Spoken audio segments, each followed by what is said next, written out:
el ámbito laboral de los indígenas en general es una situación muy precaria, ¿no? No solamente por la cuestión del abandono al campo, sino también porque muchas de estas personas, más del 50%, trabajan como empleados, obreros, jornaleros, ¿no? Por lo tanto, los ingresos que pueden obtener son muy precarios, ¿no? Sumado a otro tipo de condiciones que históricamente se pueden identificar en los pueblos indígenas, en los pueblos precisamente por la cuestión estructural de cómo se trata al indígena en México, ¿no? En las desventajas que uno tiene por pertenecer a un grupo indígena, que en México me parece que es alrededor del 25% de las personas que se autodenominan indígenas, ¿no? Pues por las cuestiones económicas, por las cuestiones educativas y por la forma en la que se ha tratado históricamente al pueblo indígena, están en el escalón prácticamente más bajo, ¿no? Sin entrar al problema o la discusión de género, que ahí sería todavía un poco más, se reflejaría más la desigualdad, ¿no? Incluso en un ámbito de digamos, de subordinación, ¿no? Entonces, pensemos que el indígena está en un escalón más bajo, pero si uno es indígena y es mujer, sería aún peor, ¿no? Bueno, en este caso, para nadie, digamos, es una mentira que en México la pigmentación de la piel es un grave problema, ¿no? Y en ese sentido, el pertenecer a un color de piel o tener un color de piel identifica y genera una identificación, ¿no? Es decir, yo me identifico como de tal forma, de tal color, ¿no? De tal pigmentación.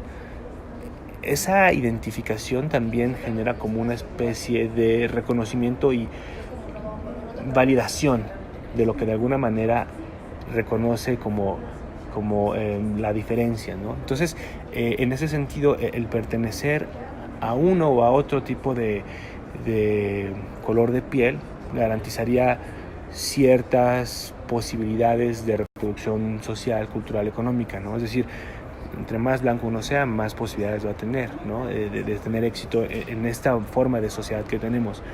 Y en ese sentido, la cuestión racial es muy complicada porque está enraizada casi como en el código genético de la estructura social, ¿no? Entonces va a ser complicado como cambiar eso, pero al mismo tiempo la disparidad en tanto un mecanismo como de reproducción social, ¿no? Garantiza que va a haber siempre ese tipo de desigualdad a partir de la pigmentación, ¿no?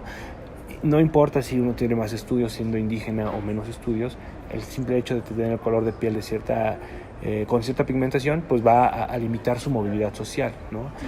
Totalmente diferente a alguien que tenga, no sé, más acercado al blanco o al caucásico, que le facilitaría muchísimas condiciones simplemente por ese tipo digamos, de identificación racial, ¿no? Yo creo que esta disparidad laboral también tiene mucho que ver con eso, ¿no?